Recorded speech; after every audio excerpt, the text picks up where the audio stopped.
கண்டிப்பா 2031ல வர்றதுக்கு நிறைய வாய்ப்பு இருக்கு கபிலன். ஃபர்ஸ்ட் யாரு யாரு 2031ல வர மாதிரி வாய்ப்பு இருக்கு? எல்லாருமே தப்பு கணக்கு இங்கதாங்க போடுறீங்க. இப்படிதாங்க 2026 ஒரு எலெக்ஷன்ல வர்றதுக்கு முன்னாடி 2022ல ஐயா நான் சொல்றது கேளுங்க. 2022ல இல்ல ஒரு நிமிஷம் கார்த்திக், சாரி ரொம்ப நேரம் மன்னிச்சிங்க கார்த்திக். விஜய் ஹாசன் 2022ல விஜய் ஃபேன்ஸோட ஐடியில போய் ட்வீட்டை போய் பாருங்க. 2022ல ஓகே கூட்டணி கணக்கு வச்சாதான் நம்ம ஆட்சியை பிடிக்க முடியும்னு விஜய் அவன் வாயால சொல்லிட்டான் முத மாநாட்டுல. ஆமா அவனுக்கே நல்லா தெரியும் கூட்டணி வச்சாதான் ஆட்சி பிடிக்க முடியும்னு. நீ யாரு கூட கூட்டணி வைப்ப? அதுதான் கபிலன் சொல்றேன். 2031ல யாரு கூட கூட்டணி வைப்பீங்க? விடுதலை சிறுத்தையும் காங்கிரஸ் கூட கூட்டணி வச்சா நீங்க ஆட்சி பிடிச்சிருவீங்க, அப்படித்தானே? இல்ல கபிலன் 2028ல இப்ப காங்கிரஸும் பிசிக்கும் வந்து அது ஒரு நல்ல ஒரு வேவ கிரியேட் பண்ணி 1999 அரசியல் கட்சி இல்ல 1996ல இயக்கத்தை ஆரம்பிச்சு 99 அரசியல் கட்சி ஆரம்பிச்ச திருமாவளவன் வந்து விஜய் வந்து முதலமைச்சரா ஏத்துப்பாரு. காங்கிரஸ்ல நாளைக்கு செல்வ பிறந்ததுக்கு அப்புறம் இங்க மாணிக்க தாக்கூர் வந்து நாளைக்கு காங்கிரஸ் தலைவரா பேரை எடுத்துக்கிறாப்புல வச்சுப்போம். மாணிக்க தாக்கூர் வந்து விஜய் வந்து முதலமைச்சரா ஏத்துப்பாரு. இப்படி பார்த்துட்டு காங்கிரஸையும் விடுதலை சிறுத்தையும் உள்ள இழுத்துட்டா ஆட்டோமேட்டிக்கா சிபிஎம் இல்ல வர உங்க கணக்கு நான் சொல்றேன். காங்கிரஸையும் விடுதலை சிறுத்தையும் உள்ள இழுத்துட்டோம்னா அப்படியே நம்ம சிபிஎம் கம்யூனிஸ்ட் கட்சி ரெண்டு கட்சியும் மார்க்சிஸ்ட் கம்யூனிஸ்ட் கட்சியும் உள்ள தூக்கி போட்டுட்டு அப்படியே சொச்ச இருக்கிற கூட்டணியெல்லாம் வச்சுட்டோம்னா அப்படியே அதிமுகவும் திமுகவும் வாயில விரல சப்பிட்டு போயிடும். அப்படிதான் கபிலன் ஆகும். அப்படிதான் கடைசியில ஆகும். இப்ப பேசுங்க கார்த்திக் ப்ரோ. கபிலன் ஒரு நிமிஷம். விஜயஹாசன் ஆக்சுவலா ஒரு விஜயகாந்த் அவர்கள் கட்சி தொடங்குறதுக்கு ஒரு 10-15 வருஷம் முன்னாடியே கட்சி கிரவுண்ட் ஒர்க் ஆரம்பிச்சாரு. அதாவது அவங்க சீக்கிரம் மன்றம் மூலியமா பொது சேவைகள் செய்யறது, இந்த ஸ்கூல் ஃபங்க்ஷன் நடத்துறது, அந்த ஸ்கூல் ஸ்டூடெண்ட்ஸ்க்கு புக்ஸ் கொடுக்கறது, சோசியல் ஆக்டிவிட்டிஸ் மாதிரி பண்ண ஆரம்பிச்சாரு. ஒரு எஸ்டாப்ளிஷ்டா அவங்க ரசிகர் மன்றத்தை ஒரு பொலிட்டிக்கல் லெவலுக்கு ஒரு மெச்சூரிட்டி லெவலுக்கு ஒரு எஸ்டாப்ளிஷ் பண்ணி தான் பார்ட்டி ஆரம்பிச்சாரு. அப்படி இருந்து அவரால் ஒரு தொகுதி தான் ஜெயிக்க முடிஞ்சது. அதாவது ஒரே வாரத்துல சொல்லிருக்கலாமே வரும். நீங்க உள்ளாட்சி தேர்தலில் போட்டியிட்டு தன் பலத்தை நிரூபிச்சா இல்ல அவருக்கு புரியுற மாதிரி நம்ம சொல்லிக்கலாம். சோ அண்ணன் என்னாச்சு சொல்லுங்க ப்ரோ. மீட் பேச்சு வேற கார்த்திக். அவர் மீட்ல போயிட்டாரு கார்த்திக். ரொம்ப நேரம் கேட்டுக்கிறீங்க.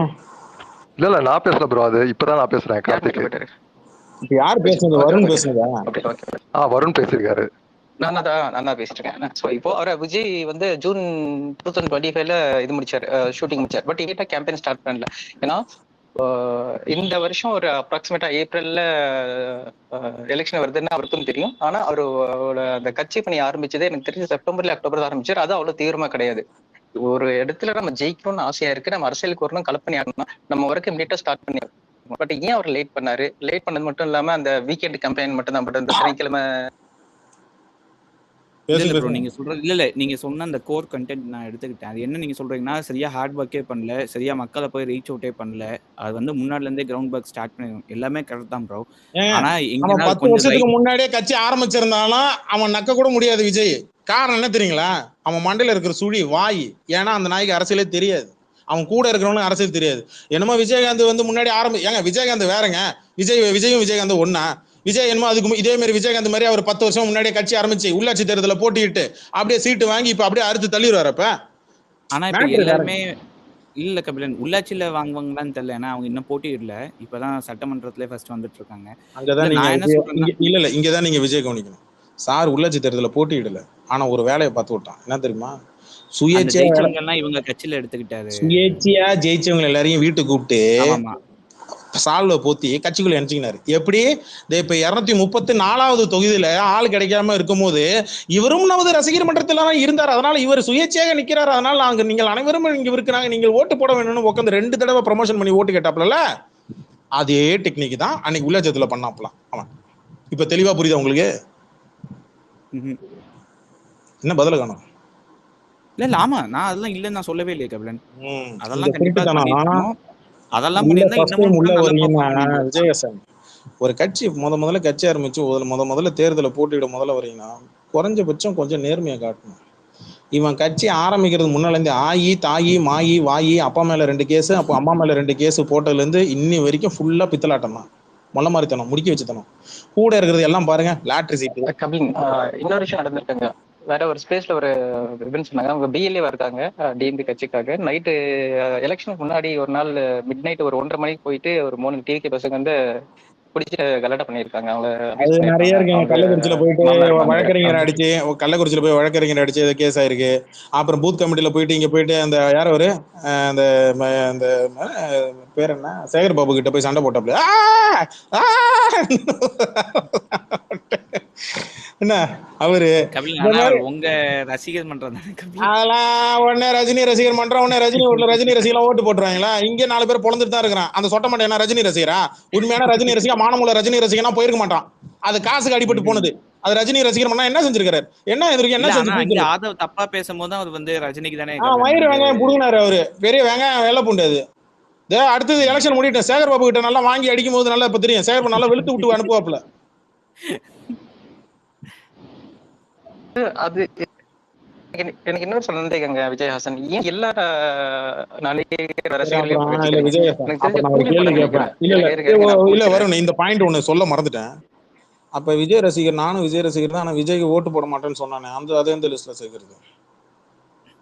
யார் கபிலன்? நானும் விஜய் ரசிகர் தான். எத்தனை பேர் பேட்டிகள்லாம் எடுத்து போட்டாங்க டிஎல்ல. நானும் விஜய் ரசிகர் தான். ஆனா நான் விஜய்க்குலாம் ஓட்டு போட மாட்டேங்க, சினிமாவோட சரிங்க அப்படின்னு சொன்னான்ல, அது எந்த லிஸ்ட்ல சேர்க்கிறது? ஆமாமா, அது நிறைய பேர் அவங்கவுங்களுக்குன்னு ஒரு கட்சி இருக்குல்ல கபிலன். அதான் அவ்வளவுதான். இங்க தனிப்பட்ட முறையில அவன் ரஜினி ரசிகனா இருக்கிறான், அஜித் ரசிகரான்றது மேட்டர் கிடையாது. அதெல்லாம் மேட்டரே கிடையாது. அவனுக்கு தனிப்பட்ட முறையில் விருப்பு வெறுப்பு. ஏன் இங்க இருக்கிற எவ்வளவோ ரஜினி ரசிகன், இங்க எவ்வளவு இருக்கிற அஜித் ரசிகர்லாம் திமுக அதிமுக தாண்டி நாம் தமிழர் சுயேட்சி இந்த மாதிரிலாம் ஆப்ஷன்லாம் எடுக்கிற ரசிகர்லாம் இருக்கிறான். அவங்களாம் எந்த லிஸ்ட்ல சேர்க்கிறது? இல்ல கபிலன், ஒருத்தரை காட்டி அப்படியே ரசிகர்கள் எல்லாம் இவங்க சைடுல தான் நிக்கிறாங்கன்னு காட்டுற மாதிரியா?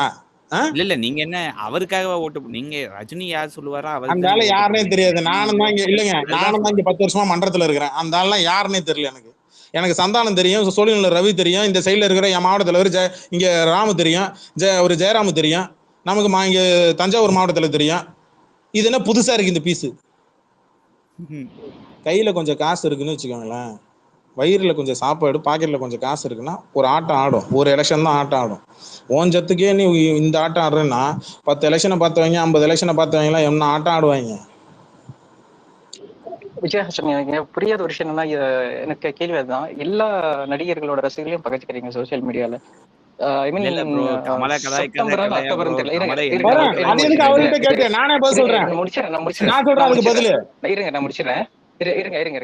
இந்த கூலி ரிலீஸ் ஆகிறதுக்கு ஒரு 2 days முன்னாடி ஒரு ட்ரெண்ட் பண்றீங்க, டிசாஸ்டர் கூலின்னு சொல்லி. நீங்க படத்தை பார்த்துட்டு காசு கொடுத்து படத்தை பத்தி விமர்சனம் பண்றீங்க, தட் ஓகே. ஆனா ரிலீஸ் ஆகுது ஒரு படத்துக்கு முன்னாடி அந்த அளவுக்கு என்ன வன்மம்? அவர் என்ன ஒரு விஜய் ஏதாவது திட்டினாரா, இல்ல அபியூஸ் பண்ணாரா, அவருக்கு ஏதாவது அரசியல் ரீதியா தொந்தரவு கொடுத்தாரா? அந்த மனுஷ பாட்டுக்கு வயசான காலத்துல படம் நடிச்சிட்டு அவர் இல்ல வரும் ப்ரோ. அப்படிலாம் பார்த்தா கமலஹாசனை வந்து கிண்டல் பண்ணாததா என்ன ப்ரோ நீங்க பேசிட்டு இருக்கீங்க? நாங்கெல்லாம் இங்க அதே விஜய் ஃபேன்ஸ். கமலஹாசன்லாம் என்ன கிண்டல் பண்ணாங்க? இங்க பாருங்க, அண்ணனுக்கு நடக்கும் பாருங்க மே 3 நாள். என்னாச்சு? மெட்ராஸ் பாயிண்ட் சரியா கேக்குதா? கேட்கல ஒழுங்கா கேட்கல. யார் வரும்ன்றோட மைக் சரியா இல்ல. இல்ல கிண்டல் பண்றதுன்னு பார்த்தா கமல் சாரை விடவா நீங்க எல்லாம் கிண்டல் வாங்கியிருக்கீங்க? இந்த எலெக்ஷன்ல நாங்க தான் இருக்கிறதுலே பெரிய ஜோக்கரா இருந்திருக்கோம். நான் இப்ப அதுக்கு சொல்ல, நான் சொல்றது என்னன்னா உங்க மேல சாயத்தை பூசல, ஆனா நீங்களே விஜய் மேல விஜய் சாயத்தை உங்க மேல பூசிட்டீங்களே, அது வரைக்கும் ரொம்ப நன்றி விஜயஹாசன். வந்துருச்சுல உண்மை ஒரு கட்டத்துக்கு மேல வெளியில. என்னது ப்ரோ? ஒண்ணும் இல்ல, உண்மை அது நாக்குக்கு அடியில இருக்கும், சில நேரத்துல வெளில வந்துடும். இல்ல கபிலன், நான் வந்து உண்மையாவே கமல் சாருக்கு ஓட்டு போட்டேன் எம்என்எம்க்கு. எனக்கு மாற்றம் தேவைன்னு. அப்புறம் அவர் டிஎம்கே போனதுக்கு அப்புறம் எனக்கு சுத்தமா பிடிக்கலன்னு, அதனால இந்த எலெக்ஷன்ல நான் வந்து விஜய்க்கு போட்டேன். இப்போ உங்களுக்கு எனக்கு போட்டி இல்ல. இப்போ நான் உங்களுக்கு சந்தேகப்பட்டேன்னா இது பண்ணேன், நான் இது சொல்லல. தப்பி தவறி நாக்கு ஸ்லிப் ஆகி தடுமாறி 1-2 வரதானே செய்யும். அதெல்லாம் பெருசா எடுத்து கார்த்திக் என் ஸ்பேஸ்ல கையை தூக்குனா அந்த எமனே ஆனாலும் பேச முடியாது. நீங்களே பேசுங்க நடுவுல. இல்ல கபிலன் ப்ரோ குணம் தெரிஞ்சுதான் நான் வந்து கை மட்டும் தூக்கிட்டே இருந்தேன், அவர் எப்ப சொல்லுவாருன்னு. அதான் ப்ரோ, இப்ப ஒரு கட்சியோட மெயின் ஹீரோ பாத்தீங்கன்னா கொள்கை தான், கரெக்டுங்களா? அதுக்கப்புறம் தான் வந்து தலைவர்கள் தான் செகண்ட் ஹீரோவே. ஏன்னா வந்து கொள்கை இருக்கிற வரைக்கும் அந்த தலைவர்கள் மாறிக்கிட்டே இருந்தாலும் அந்த கட்சிங்கிறது இருக்கும். இப்ப நாளைக்கே வந்து ஸ்டாலினோ, இல்ல இது வந்து தப்பா நினைச்சுக்காதீங்க, ஸ்டாலினோ இல்ல எடப்பாடியோ இல்ல விஜயோ இல்ல நான் சீமானோ இறந்து போனாலும் இதுல இருக்கிறது பாத்தீங்கன்னா அதெல்லாம் மத்த கட்சிங்க அதெல்லாம் வந்து கண்டிப்பா கட்சிங்க ஸ்ட்ராங்கா இருக்கும். ஆனா அதெல்லாம் விஜய் நாளைக்கே செத்து போனா அந்த கட்சி இருக்குமா? இது என்ன அதுதான் பிரிச்சு எக்ஸாம்பிள்? போடுவாங்க. வேணாம் இது நல்லா இல்ல, வேணாம். ப்ரோ அது வேணாம். ஆமா. இன்னொன்னு ப்ரோ, கட்சி கொள்கை தான் உங்களுக்கு முக்கியம் தான் ப்ரோ. இங்க இப்ப பாருங்க, எல்லா கட்சிக்கும் கட்சி ஃபர்ஸ்ட் ஒரு கொள்கையில கொள்கைன்றது ஸ்டார்ட் பண்ணுவாங்க. இங்க பாருங்க, ஒரு விஷயம் நல்லா புரிஞ்சுக்கோங்க. ஒரு அரசியல் கட்சியோட கொள்கை கோட்பாடுகள் வந்து மக்கள் கிட்ட கொண்டு போய் நீ என்ன, நீ யாரு, ஒரு விலாசம் மாதிரி நான் பார்ப்பேன். நான் இந்த கட்சி, நான் இவ்வளோ கொள்கையில வச்சிருக்கிறேன், இவங்க கிட்ட இருந்து நான் மாறுபட்டு நான் டிஃபரன்ஸை காட்டுறேன். டிஃபரன்ஸ் பிட்வீன் தி டிஎம்கே அந்த ADMK, difference between the NTK அப்படின்னு சொல்லி காட்டுறதுக்கான ஒரு அடையாள சீட்டு. அதுக்கப்புறம் உன்னுடைய திட்டங்கள் என்ன, உன்னுடைய தேர்தல் வாக்குறுதிகள் என்ன, உன் கட்சியில் இருக்கிறவங்களாம் என்ன மாதிரியான ஆட்கள், உன் கூட இருக்கிறவங்களாம் என்ன மாதிரி ஆட்கள், உன் மாவட்ட செயலர்லாம் எப்படிப்பட்ட ஆட்கள், உன் கட்சியில் இருக்கிறவன் அடிப்பட்ட தொண்டன்லேருந்து எப்படிப்பட்ட அறிவு இருக்கிறவன், எப்படி ஒரு நீண்டகால சிந்தனை இருக்கான், இல்லை ஷார்ட் டேர்ம் இன்வெஸ்ட்மெண்ட்டா, இல்லை லாங் டேர்ம் இன்வெஸ்ட்மெண்ட், அந்த மாதிரி ஒரு யோசிக்கிற தன்மை இருக்கிறவங்களா. ரெண்டாவது, எந்த அளவுக்கு நீங்கள் திடமாக இருக்கிறீங்க. இந்த மாதிரியான விஷயங்கள் தான் மக்கள் கோஆக்டரா அப்ப ஏன் கோவப்படுற? இது பேரு முறையா? திரிஷா இல்ல புரியல. கபிலன் குடும்பத்தை ஏன் ஐயா ஒரு நிமிஷம் இருங்க. இது என்ன முறை புரியல. அக்கா முறை கேள்விப்பட்டிருக்கிறேன், தம்பி முறை கேள்விப்பட்டிருக்கிறேன், மாமா முறை கேள்விப்பட்டிருக்கிறேன். இது என்னடா கோ ஆக்டர் முறை புதுசா இருக்கு? சிலேபி கொண்ட சரி வேற சீச்சிரி வேணா கேட்டகளுக்கு பதில் சொல்லு. சரிடா சொல்லிட்டேன்டா. திரிஷா யாருன்னா விஜய்க்கு கோ ஆக்டர். பத்தி பேசணும்னு அவன் உங்ககிட்ட தான் உங்க குடும்பத்தை பத்தி தான் இழுத்தான். அவன் அதுதான் கேட்கலாம். நான் இழுத்தேன் ரைட்ரா. அவருடைய பர்சனலுக்கு கட்டானே அது வந்து உங்க ஸ்பேஸ், அங்க ஜாலியா பேசிக்கலாம். சரியா, இது வேற ஜாலியா பேசிக்கலாம். அதாவது ஆனாலப்பட்ட சஞ்சீவுக்கே கார் வாங்கி தரல, நண்பருக்கு கார் வாங்கி தரல. நண்பர் என்றானுங்க உனக்கு. ஏன்னா பில்டிங் வாங்கி கொடுக்கல, கக்கூஸ் கலவை ஹெல்ப் பண்ண சஞ்சீவுக்கு ஒரு வெங்கல கிண்ணம் கூட கொடுக்கல. அன்னைக்கு மட்டும் வந்து நெக்லஸா இதுவா ஆஸ்திரேலியால இடம் கூட பக்கத்துல வாங்கியிருக்காராம். இதெல்லாம் சஞ்சீவ் என்ன சொல்ல ஆரம்பிச்சிட்டாங்க. இல்ல புரியல. அதே கோ ஆக்டர் தாடி பாலாஜிக்கு என்ன வாங்கி கொடுத்த கோ ஆக்டருக்கு? நெஞ்சில வேற பச்சை குத்துறான் அவன். குத்திருக்கு தாடி பாலாஜி கபிலன் இவன் எங்க கபிலன் போனா? நிஜமா மறந்து போயிட்டேன். ஓட்டு போட வந்தானா இல்லையா அந்த தாடி பாலாஜி? பிசியே மறந்துட்டோம். அவன் தான் பாண்டிச்சேரி ஜம்ப் பண்ணிட்டானே. அவன் கட்சி மாட்டான். அது அவ்வளவுதான் பூட்ட கேஸ். அவன் எப்படி தெரியுமா, இந்த மாதிரி அப்ராட்ல உட்காந்துட்டு நாலு அணில் வந்து எல்லாரும் போங்க தமிழ்நாட்டை மாத்துங்க அப்படின்ட்டு வரமாட்டான் ஓட்டு போட. அந்த மாதிரி மற்றவங்களை மூத்தி விட்டு வீட்டுல உட்கார்ந்து இருக்கிற அது.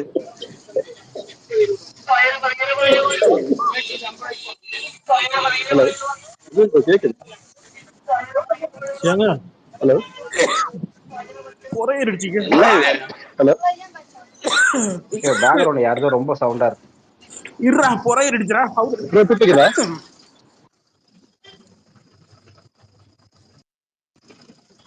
சரி சரி சிரிச்சு முடிங்க எல்லாரும். ஒரு அடுத்த கவுண்டர் அப்புறம் போடும். ஒயிட் பியர் பேச ஒயிட் பியர் இது நான் வன்மையா கட்டிக்கிறேன்.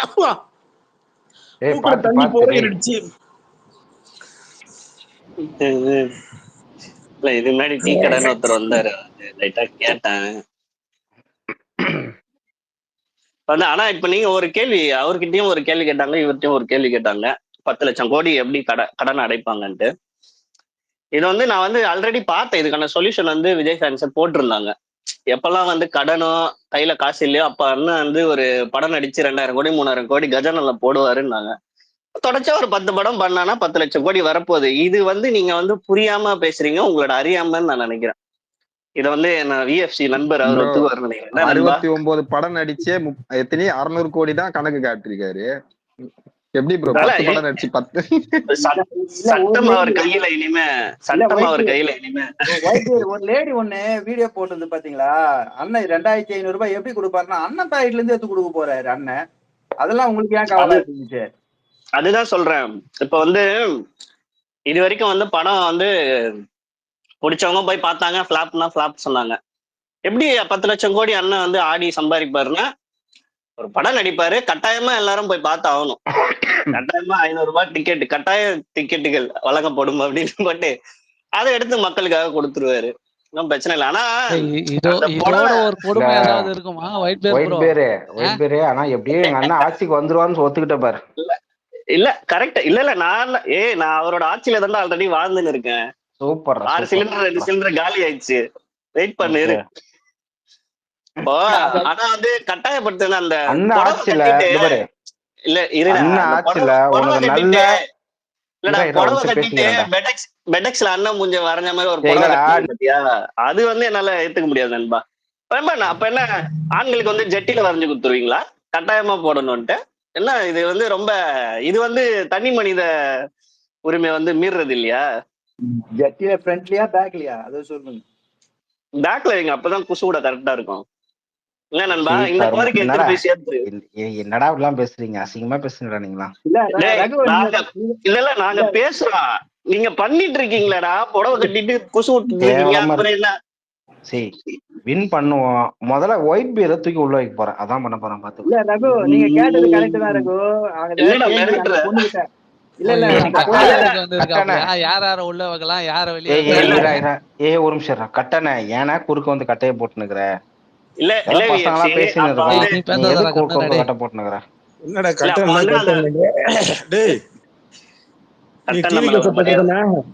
அவரு டிஎம்கே சப்போர்ட்டர்னா என்ன கட்டத்துறை? இல்ல அப்படிதான் பேசினப்பா அவனுக்கு கள்ள உறவு மாதிரி. புரியல விஜய் ஃபேன்ஸுக்கு. இல்ல விஜய் தான் கள்ள உறவுன்னா என்ன விஜய் ஃபேன்ஸுமா? இல்ல அதெல்லாம் அது ஏன் இந்த மாதிரி எல்லாம் பேசுறீங்க அதுக்கு அதுல இல்ல ரகு கேட்டா இல்லையா ஒரு கேள்வி.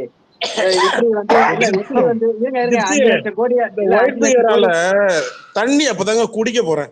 ஒரு கேள்வி கேட்டு விட்டு சிரிப்பு தாங்க போற மூச்சு தண்ணி ஃபுல்லா ஏறி கடவுளே. முன்னாடியே செத்துறாதடா, பந்தயம் வேற இருக்குடா. ஆமா மன்னிச்சிருங்க. லேடி ஒண்ணு சொல்லுச்சு இல்லையா ஒயிட் பேரு, நான் எப்படி அண்ணன் பண்ணுவாருன்னு சொல்லி பாக்கெட்ல இருந்து. அது எதுக்கு அந்த கேள்வின்னா, இவ்வளவு கடன் இருக்கு என்ன பண்ணுவீங்கன்னு கேட்டா, அண்ணன் பாக்கெட்ல இருந்து எடுத்து கொடுக்க போறேன், நாங்க கடனே வாங்க மாட்டோமே, இந்த 5 லட்சம் கோடி கடனை வந்து நாங்க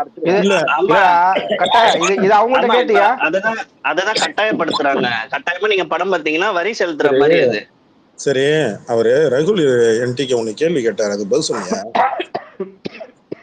சொல்லியாச்சு, அது அவங்க பாத்துக்க போறாங்க. உனக்கு என்னன்ட்ட அவரு என்ன கேட்டாருன்னா, வருமானத்தை எப்படி பெருக்குவேன்னு சொல்லி கேட்டாரு. அதுதான்டா அவரு பாத்துக்க போறாரா. தங்க தளபதி எங்கள் அண்ணன் விஜய் அவர்கள் பாத்துப்பாரு. தங்க தளபதி அடமான வைக்கிறீங்களா?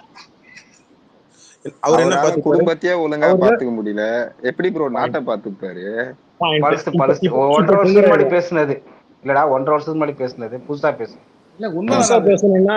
சரி பொண்டாட்டி சரி ட்ரை பண்றான். இப்ப பேசினா குடும்பம் இருக்கா அவ்வளவுதான். புதுசுடா இதெல்லாம் பார்த்து நீங்க மாட்டிக்கிட்டே இருப்பீங்கடா.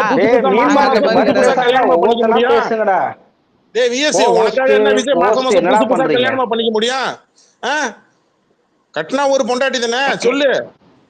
அண்ணா உனக்குதான் ஒரு பொண்ணடிக்கோ வக்கீல் என்ன பண்ண சொல்ற? எனக்கு என்ன சிலிக்கான மாட்டிருக்கிறாங்க வேற? நீ கல்யாணமே பண்ணலையாமே? பண்ணுவேன்டா. அப்படின்னு கேக்குறான்னு நினைக்கிறேன். குழாயில தண்ணி வச்சிடணும்.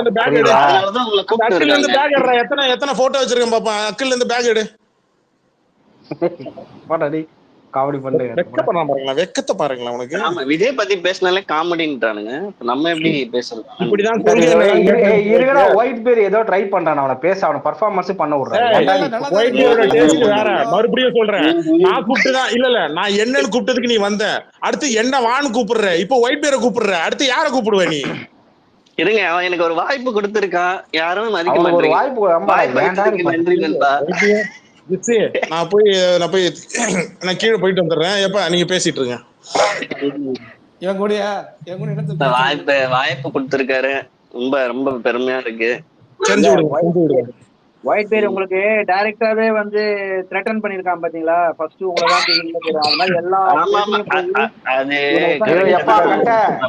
கட்டான நீ குறுக்க கட்ட போடாதா, நாங்க ஜாலியா பேசிருக்கிறோம் வயசு பசங்க. என்னத்துக்கு டேய் வயசு பசங்களா டேய் டேய், பிஎஸ் கரெக்டா நீ வயசு பையன் இல்ல இல்ல நீ வயசு பையன் அழுதுட்டு ஓடுனேன் சஃபி கிட்ட, அதுக்கு பதில் சொல்லு முதல்ல. ஏன் நீ ஏடிஎம் கேஸ் பெருசா அழுதுட்டு ஓடுனேன், அதுக்கு பதில் சொன்ன. அப்பல இருந்து கேட்டுட்டு டேய் இருக்கேன். எங்கடா நீ யாரும் வச்சு பேசுங்கடா, இதெல்லாம் போய் எந்த ஸ்பேஸ்ல எந்த ஸ்பேஸ்ல அழுதான் ஓடுனேடா, ஓடுனே சஃபி ஸ்பேஸ்ல அழுதுகிட்டு ஓ மை விட்டுருங்க காட் ப்ரோ, போறோம் ப்ரோ. என்னடா அதனாலதான் இன்னும் அந்த கண்ணுல இருந்து துணி எடுக்காம இருக்கிறியா? அதனாலதான் மூஞ்சிய மறைச்சிட்டு வந்திருக்காப்லையா? ஐயோ அவ்வளவு வெக்கமா? பொத்தி வச்ச மேகலை அந்த கண்ணத்தை குறைஞ்ச கண்ண துணியை எடுத்து பாரு. இல்ல கபிலன், அதுவும் ஏடிஎம் கேஸ் டேய் இருடா, டேய் இருங்கடா, இத கவானாதீங்கடா. டேய் ஒயிட் பீர் ஏதோ பேசுறாங்க, நான் அவனை பேச விடுறேன். கிடையாதுங்க அவன். அவன் பேச நீ கதறீங்க. எங்கடா பேச விட்டீங்க? அதாவது அவன் சொன்னா நான் கீழே போறேன்னா ஒயிட் பீர் தேங்க்ஸ் நண்பான்னு நான் அவனை பேசவே விடல. ரொம்ப ஏங்குறான் ஒயிட் பீர், பேசுங்க ஒயிட் பீர், ரொம்ப ஏங்குறான். ஒயிட் பீர் மேல ஆசை வந்துச்சு உனக்கு, பேசுங்க. என்னடா பண்ணப்ப? ஏய் மெட்ராஸ் பையன் சிரிச்சு காமிச்சேன்டா. டேய் மெட்ராஸ் போய் இருக்கீங்க, ஸ்பேஸ்ல சிரிச்சதே இல்லடா. டேய் அவன் வேற பேசுறான். சரி ரைட் ரெடி, கொன்னார் கம்முனு ரெடி. கபிலா டேய் ஓலப்பாயில ஒண்ணு கூட்ட மாதிரி இருக்காதடா. சரி சரி போ போ போ போ போ ஒயிட் பீர் பேசுறடா. போ போ சரி போ ஒயிட் பீர் போ. சரி ஒயிட் பீர் நீங்க தான் வேணும், அப்படி கொடுத்துடுவாங்க. ஆமா உனக்கு இல்ல. ஒயிட் பீர் சத்தம் விடாம செஞ்சு விடுங்க. இந்த ஒயிட் என்னோட அவனுக்கு ஏதோ புடிச்சிச்சு போல இருக்கு. ஒயிட்னு பார்த்த உடனே கரடி இல்ல, நல்ல புசு புசு புசுன்னு சாஃப்டா இருக்கும் போல இருக்கு கரடி. நல்ல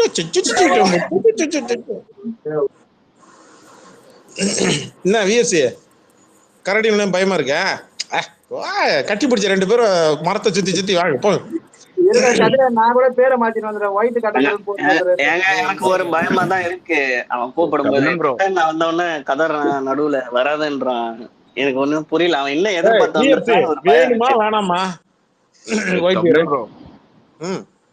நான் ஒன்னு கேள்வி கேட்டுக்கிட்டேன் ப்ரோ. நீங்க எல்லாமையா கேளுங்க விஎஃப்சி ப்ரோ. நான் நார்மலா பேசல, நான் நார்மல் அபியூஸ் எல்லாம் பண்ண மாட்டேன். இருங்க மறுபடியும் போறேன், இருங்க வந்துடுறேன். இல்ல இப்போ அது ஸ்டிச்சஸ் எல்லாம் ஆரடிச்சா ப்ரோ அண்ணனுக்கு? விஎஃப்சி ப்ரோ, விஎஃப்சி இல்ல இன்னொரு வாட்டி கேளுங்க, கேட்கல போல, இன்னொரு வாட்டி கேளுங்க. அண்ணனுக்கு ஆபரேஷன் பண்ணிருந்தாங்கல்ல ப்ரோ, ஸ்டிச்சஸ் எல்லாம் ஆரடிச்சா இப்போ? நான் இதை வன்மையா கண்டிக்கிறேன். ஒரு கால் இல்லடா, ஒரு கால் பேச போயிட்டேன். ஓகே இப்ப சொல்லு. கையால அண்ணனுக்கு ஆபரேஷன் பண்ணிருந்தாங்கல்ல ப்ரோ, அது இப்போ ஸ்டிச்சஸ் ஆரடிச்சான்னு கேட்டேன். புரியல. எஸ்டிடின்னு ஒரு ஆபரேஷன் பண்ணிருந்தாங்கல்ல, எஸ்டிடி டிசீஸ்க்காக. அப்பெல்லாம் இல்லடா, அப்பெல்லாம் பண்ணலடா. நீ பாத்தியா ப்ரோ? நீ பாத்தியா ப்ரோ? நீ பாத்தியா? அவங்க வைஃபே சொல்லிருக்காங்க ப்ரோ. அவங்க வைஃப் சொல்லுவாங்கப்பா, நீ பாத்தியா? நீ தானே என்கிட்ட சொல்றாங்க, வைஃப் என்கிட்ட பேசுறாங்க. அதான் ப்ரோ, அவங்க வைஃபோட நிறைய தெரிஞ்சிருக்கு போல. உனக்கு தெரிஞ்சிருக்கே, நான் இல்லன்றேன், உனக்கு தெரிஞ்சிருக்கே. அதான் ப்ரோ எப்படி இல்லன்றேன்னு சொன்னேன், நீ பாத்தியான்னு கேக்குறேன் நானு. இல்ல நான் பாக்கலையே. அப்ப எப்படி சொல்ற? அவ வைஃப் சொல்லிருக்காங்கன்னு நான் சொல்றேன், நீ எப்படி இல்லன்னு சொல்ற? நான் பாக்கலையே. அண்ணன் உனக்கு காட்டலன்னு சொல்லு, புரியுதா? நான் பாக்கலையேடா. ஏய் இருடா, அண்ணன் காட்டல, நீ பாக்கல. இந்த பாரு அண்ணன் அங்க காட்டியிருக்காரு, அண்ணி சொல்றாங்க, அப்ப நம்பு. நான் எதுக்கு நம்பணும்டா? அண்ணி சொன்னா நம்புடா. அப்பெல்லாம் கிடையாதுடா. அப்ப யார் சொன்னா நம்பு? இல்ல அதெல்லாம் சும்மாடா, அதெல்லாம் சும்மா. அப்புறம் அப்போலோ டாக்டர் வேற சொல்லியிருக்காரு, ஒய்ஃப் வேற 27 வருஷம் வாழ்ந்தவங்க, அவங்க சொல்லியிருக்காங்க. கம்முனுடா சொல்லிட்டுடா. இப்ப என்னடா சும்மா ஏதோ நோய் இருக்கு, ஏதோ சிரிக்கான வச்சு ஏதோ மாத்திருக்கிறாங்க, தோல்லாம் இதாகி போச்சு.